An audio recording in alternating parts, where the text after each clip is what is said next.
messieurs, bonsoir, merci de l'attention et bienvenue dans cette édition dont voici le sommaire. Le Premier ministre Mamadi Djoula participe au Forum économique des Amériques au Canada. La rencontre passe en revue les questions de croissance dans le secteur des mines et de la pêche. La lutte contre le choléra en Guinée, la Fédération de Russie offre 5000 doses de vaccins et d'équipements à la nouvelle Agence nationale de sécurité sanitaire. Au sommaire encore, campagne de sensibilisation sur la gestion des ordures à Conakry. L'opération est pilotée par le génie militaire, le gouvernorat et les collectivités. C'est le ministre de l'administration du territoire qui a lancé la campagne ce matin. Encore une fois, bonsoir. Conakry, 14 septembre 2016, audience au palais Sékou-Touré. Le président de la République, professeur Alpha Condé, a reçu ce mercredi le directeur général de l'Agence africaine pour le cajou. L'entretien a porté sur le développement de la culture de l'anacarde en Guinée. Sanassi Keita revient sur les grandes lignes de cette rencontre. Faire de la Guinée un grand pays producteur de noix de cajou. C'est l'un des principaux objectifs du président de la République pour le développement de l'agriculture guinéenne aujourd'hui, en pleine mutation. Et c'est dans cette optique que professeur Alpha Condé a reçu en audience le directeur général de l'Alliance africaine pour le cajou. Babafemi Oyewole n'a pas manqué d'exprimer son désir au chef de l'État d'apporter au secteur agricole guinéen toute l'assistance technique pour le développement de la culture de l'anacarde. Cette visite de nos amis de l'ASEAN, donc de l'Alliance du cajou africain, résulte de la grande volonté de Monsieur le Président de la République de faire de notre pays un grand pays producteur de noix de cajou. Et comme vous le savez, dans son programme et sur son initiative, notre pays, cette année, a planté plus de 200 000 hectares.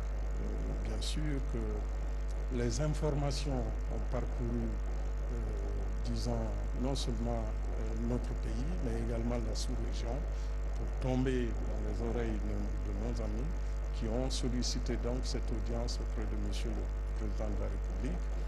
Et Monsieur le Président de la République a exprimé sa joie de le rencontrer, de développer un partenariat avec cette alliance pour accompagner le gouvernement aussi bien dans la production, dans la commercialisation, mais également dans la transformation des noix de cajou que notre pays produit. Et bien sûr, tout ceci sera fait dans le cadre de l'exécution du programme défini par Monsieur le Président de la République, qui souhaite c'est que notre pays puisse, dans les années à venir, réaliser un objectif de 1 million d'hectares d'anacardiers plantés dans notre pays. 1 million d'hectares d'anacardiers plantés en Guinée, les années à venir. C'est le principal objectif du président de la République, professeur Alpha Condé, comme le notifie ici le conseil à la présidence chargé du développement rural. Le chef d'État nous a invités pour partager avec lui comment nous pouvons accompagner le gouvernement dans son vision de développement du secteur d'anacarde en Guinée. Nous avons beaucoup discuté sur l'apport technique que nous pouvons apporter au pays et surtout l'organisation du secteur et aussi l'organisation de la transformation parce que le pays est en train de faire beaucoup d'efforts pour augmenter la production de 30 000 tonnes à 100 000 tonnes. Et ce qui fait que nous sommes là à travers notre expérience dans 17 pays là, que nous intervenons.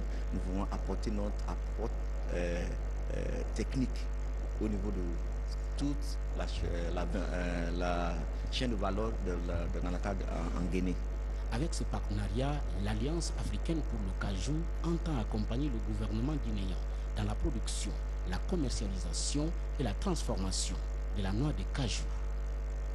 À l'étranger, le Premier ministre est au Canada. Mamadi Djoula participe au Forum économique international des Amériques, un forum placé sous le thème « Leadership en période d'incertitude ». La rencontre passe en revue les questions de croissance dans le secteur des mines, de l'agriculture et de la pêche. Hadi Kamara commande ces images. Toronto, République du Canada. c'est cette ville qui a abrité la 10e édition du Toronto Forum, une initiative du Forum économique international des Amériques. Leadership en période d'incertitude est le thème phare de cette rencontre. Rencontre qui a regroupé des participants venus de différents pays d'Amérique, d'Europe et d'Afrique. La Guinée a été représentée par le Premier ministre chef de gouvernement, Mamadi Youla. Nous sommes présents pour cette fois à ce forum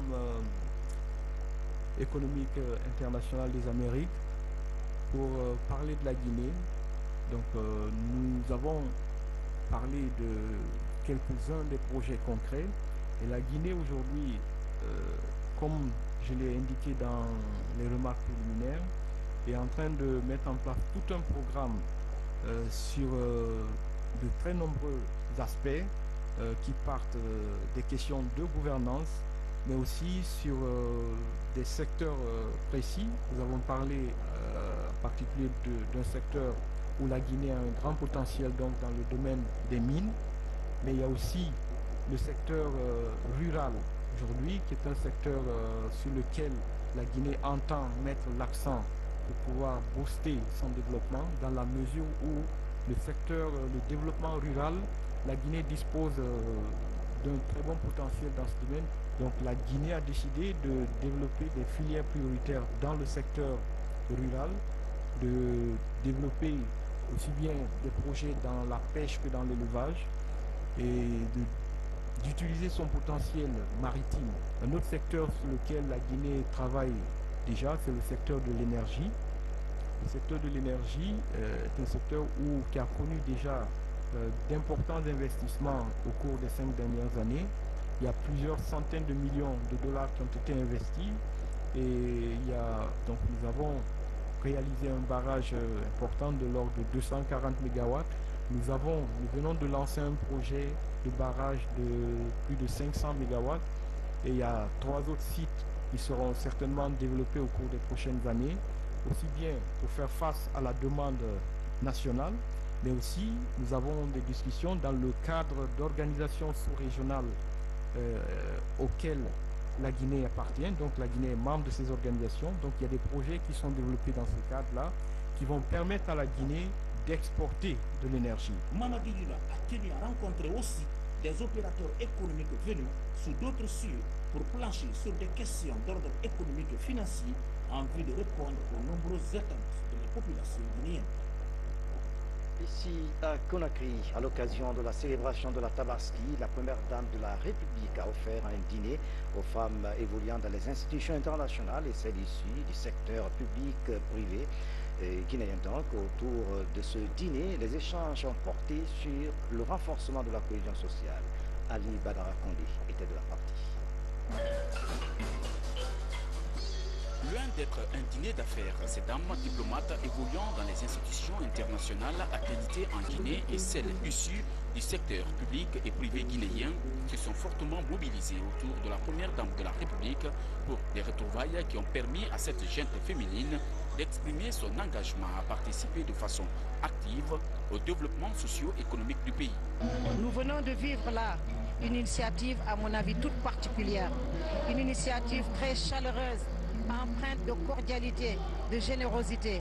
Je pense que c'est une excellente idée qu'en ce jour de fête, jour de partage, jour de pardon, jour de communion, que Madame la Première Dame ait eu cette belle idée de nous inviter. C'est vraiment un moment de partage, un moment de rencontre, un moment de joie qui doit nous amener sur un avenir meilleur quand nous pensons aux populations que la Première Dame ne cesse d'aider tous les jours, les femmes, les enfants, les Guinéens et les Guinéennes.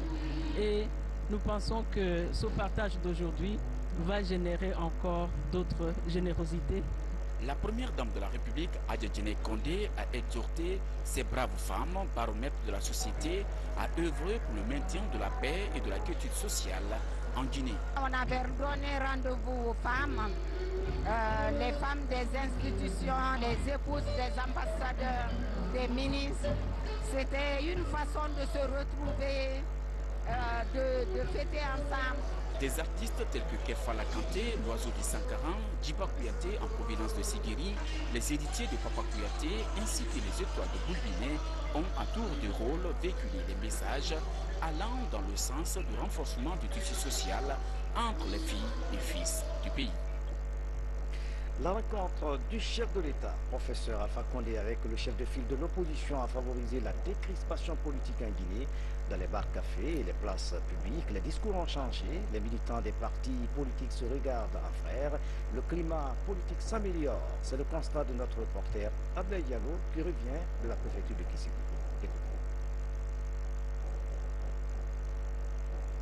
Les récentes rencontres du chef de l'État et leur chef de file de l'opposition ont décrispé l'atmosphère politique du pays. À Kissigou, par exemple, le poignet de main entre ces deux personnalités est apparu aux yeux des populations comme un point de départ vers la réconciliation nationale. Pour ce responsable de section du RPG, c'est la joie qui règne dans cette cité cosmopolite. Et ce qui vient de se passer, vraiment nous en sommes tous fiers. Aujourd'hui ici à Kissigou, on ne se fait que s'en réjouir de leur entente. Ça fait plaisir à tout le monde car ça amène de la quiétude, ça amène de la paix dans le pays. Vraiment, nous en sommes très fiers. Et nous allons essayer de travailler aussi dans le même cadre, faire le rapprochement avec des camarades. Ici, nous ne faisons que chahuter entre nous ici à l'heure là. Même appréciation du côté de l'opposition. Pour le secrétaire administratif de la Fédération de l'UFDG de Kissigou, désormais les langages politiques doivent être orientés vers la fraternité et le développement socio-économique de la Guinée. À Kissigou ici, il y a une défense. On se parle maintenant, effectivement c'est la vraie démocratie. C'est comme le Malinké le dit, c'est devenu du Sanakuya. Et aujourd'hui dans les cafés, lorsque nous nous sommes rencontrés, après avoir écouté l'intervention du chef de file de l'opposition à la radio locale et écouté l'intervention du ministre de l'administration du territoire, le général Bourama Condé, alors aujourd'hui encore on était séduits parce que dans le bavardage, les discussions dans le café, ça a beaucoup changé parce que nous sommes tous satisfaits. Pour les responsables des partis politiques à la base, ces rencontres augurent de belles perspectives en vue de la réussite de l'organisation des élections communales en décembre 2016, selon la Commission électorale nationale indépendante, CENI. Préoccupé par le développement et la paix sociale en Guinée, le président de la République, professeur Alpha Condé, a invité ses compatriotes à une conjugaison d'efforts pour bâtir la Guinée. La main tendue du chef de l'État à ses frères de l'opposition suscite assez d'engouement chez les citoyens. Habib Cham a recueilli les réactions de quelques-uns.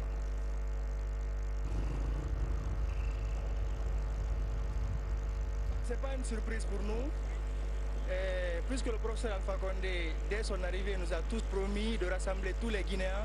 Maintenant, là, ils doivent se donner la main et travailler ensemble pour que la Guinée aille de l'avant.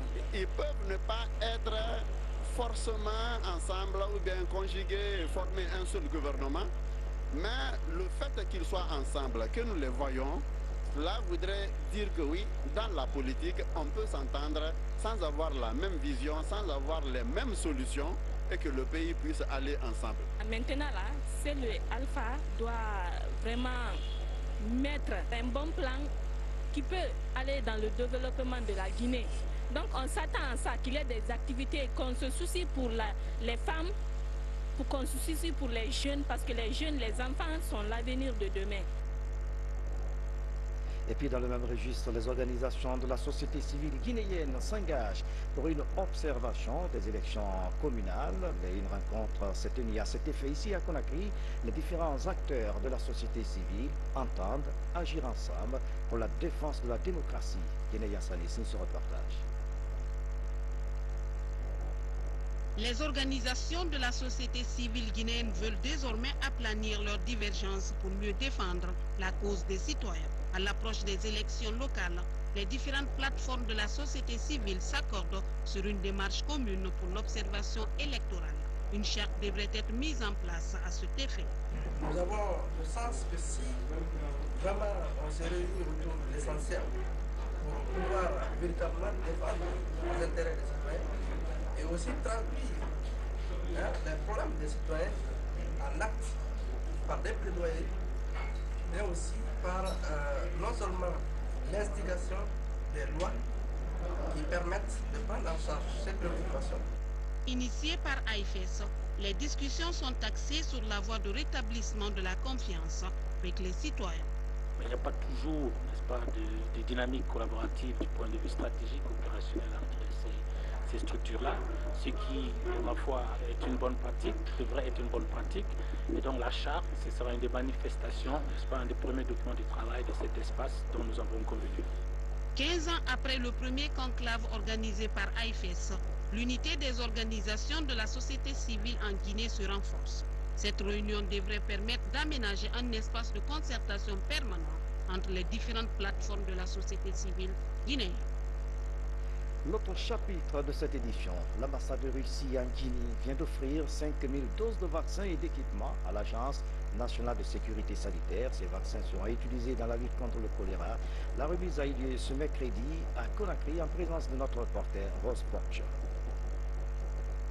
Quelques semaines après la déclaration de la fin de l'épidémie d'Ebola, les autorités de l'Agence nationale de sécurité sanitaire font face à un nouveau défi, la prévention du choléra. L'agence reçoit ce mercredi depuis son installation en juillet dernier 5000 doses de vaccins anti-choléra. Le geste est de l'ambassade de Russie en Guinée avec l'appui de la société Russal. Ce n'est pas par hasard qu'on a réagi d'une manière très rapide. Il y a 2 semaines seulement que j'ai reçu la lettre de M. Keïta, de M. Sekouba Keïta, et donc voilà, les médicaments sont là. Le choléra maintenant, c'est ce que j'ai compris, menace le pays, et donc on va faire tout notre possible pour éradiquer cette menace. À cause du fait qu'en 2014, je vous rappelle, nous avons vacciné près de 300 000 personnes le long de la côte atlantique. C'est ce qui a fait que les premiers cas de choléra que nous avons enregistrés à Boké, notamment à Kamsa, n'ont pas pu se propager. Sinon, on aurait eu affaire à Ebola et le choléra. Cette fois-ci, on a dit, comme on a vaincu Ebola, propositionnons les mêmes vaccins pour que dès qu'il y a un cas, on puisse le circonscrire, l'étoffer, pour ne pas qu'elle se propage. Le numéro 1 de la nouvelle agence sollicite l'appui d'autres partenaires afin de mieux contrer d'éventuelles épidémies dans le pays. Dr Sakouba Keïta demande aussi la contribution des Guinéens pour le respect des règles d'hygiène, car pour lui, le premier remède des maladies hydriques, c'est l'eau et le savon. Je vous le disais en titre, lancement au stade du 28 septembre à Conakry de la campagne de sensibilisation de proximité sur l'insalubrité. L'action devrait aider les citoyens de la capitale à prendre soin de leur environnement. C'est le ministre de l'administration du territoire et de la décentralisation qui a présidé la cérémonie. Voici le reportage du commandant Mohamed Kassi, correspondant de la presse militaire. Déterminée à accomplir sa mission de lutte contre l'insalubrité, l'armée guinéenne, à travers le bataillon de génie militaire, en synergie avec les structures impliquées dans l'assainissement de notre capitale, a pris part au coup d'envoi de la campagne de sensibilisation de proximité sur la gestion des ordures. J'en appelle donc à la participation citoyenne de tous les responsables locaux et des marchés pour une mobilisation permanente de la population autour des bonnes pratiques de gestion des ordures. C'est-à-dire qu'il ne faut pas jeter les ordures n'importe où, n'importe comment et n'importe quand. Pour la réussite de l'opération, les autorités politiques et militaires ont mis l'accent sur l'esprit de civisme et de solidarité dans la lutte contre l'insalubrité. Je veux le préciser, l'armée vient en appui des structures déjà existantes. Ce ne sont pas ces structures qui apportent du soutien à l'armée. L'armée a déjà trouvé des structures au niveau des collectivités décentralisées, au niveau du gouvernement, au niveau du ministère de l'administration du territoire. Nous avons pour mission d'appuyer ces structures pour que notre ville soit propre. Donc l'intervention de l'armée, c'est une intervention ponctuelle, conformément aux instructions de M. le Président de la République. La sensibilisation que nous lançons aujourd'hui sera soutenue par la coercition, sensibilisation, plus un peu de répression égale efficacité de l'action. J'en appelle solennellement donc maintenant à mesdames et messieurs les présidents des délégations spéciales. Il faut absolument que chacun, à partir d'aujourd'hui, l'unité de surveillance, la liste soit déposée à monsieur le gouverneur. Pour la propriété de la ville de Conakry, l'état-major général des armées a procédé à la répartition des poubelles aux 5 communes de la capitale. Efficacité de l'action. La campagne de sensibilisation sur la gestion des ordures à Conakry, on en parle. L'opération est pilotée par le génie militaire, le gouvernorat et les collectivités. Les équipes seront déployées sur le terrain pour sensibiliser les foyers. La police verte viendra appuyer la campagne. Les précisions dans ce reportage de Moussa Bangoura. Désormais, les ordures seront gérées quotidiennement dans les foyers avec les collectivités et la police verte qui veillera à l'application correcte des dispositions prises par le comité technique de changement de comportement. La police verte, avec tout le matériel qui a été acheté, qui viendra en appui à l'armée. Cette police verte veillera à ce que les ordures ne soient pas jetées n'importe comment. Une centaine d'agents sera déployée aussi sur le terrain au compte de l'hygiène publique pour renforcer le dispositif. La démarche est de rendre Conakry propre. C'est une opération qui doit couvrir toute la ville de Conakry. Les 130 quartiers sont repartis en 41 postes de contrôle. Chaque poste de contrôle sera animé par un certain nombre d'agents qui sont déjà formés par la direction des services propres et le service hygiène et salubrité.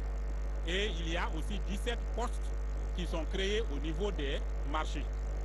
Donc les 17 postes sont déjà animés par des agents de l'hygiène et de salubrité qui sont déjà sur le terrain. Nous allons déployer ceux qui seront dans les quartiers. À ce jour, plus de 13 000 mètres cubes de déchets ont été transportés par le génie militaire en moins de 2 semaines. Et l'opération se poursuit toutes les nuits. Et l'opération a encouragé Moussa Bangoura. La SEG, la Société des eaux de Guinée, donne 2 forages à la mosquée de Andalaï et celle de Cameroun. Les bénéficiaires expriment leur gratitude aux donateurs. Aboubakar Chinyor Kama, Younoussa Tawel ont suivi la cérémonie de remise. L'eau potable pour tous est parmi les objectifs du millénaire et une priorité pour le gouvernement guinéen. C'est dans cette optique que la Société des eaux de Guinée SEG offre 2 forages à la mosquée de Hamdalaï 2 dans la commune de Ratouma et celle de Cameroun dans la commune de Dixine. Un acte vivement salué par les bénéficiaires. On faisait des kilomètres. On pouvait passer 6 heures, de 19h à 23h, 0h, 1h du matin en train de chercher de l'eau. Ce n'est pas l'avoir aussi qui est le problème. C'était la difficulté de la transporter du lieu où tu l'as brisée pour là où tu la portes.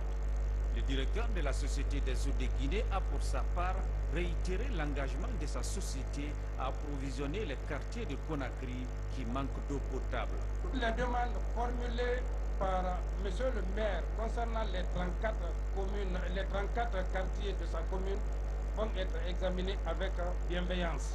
La Société des eaux de Guinée et ses partenaires comptent élargir ce genre d'initiative dans les autres quartiers de Conakry. Et puis, sport, la Fédération guinéenne de patinage vient d'arracher 2 médailles au championnat d'Afrique de Cotonou au Bénin. Cette compétition a mobilisé 17 pays africains. Les patineurs guinéens ne sont pas rentrés au pays près du midi. Nous y reviendrons. À tous, merci de nous avoir suivis. Excellente soirée, où que vous soyez dans le monde. À demain.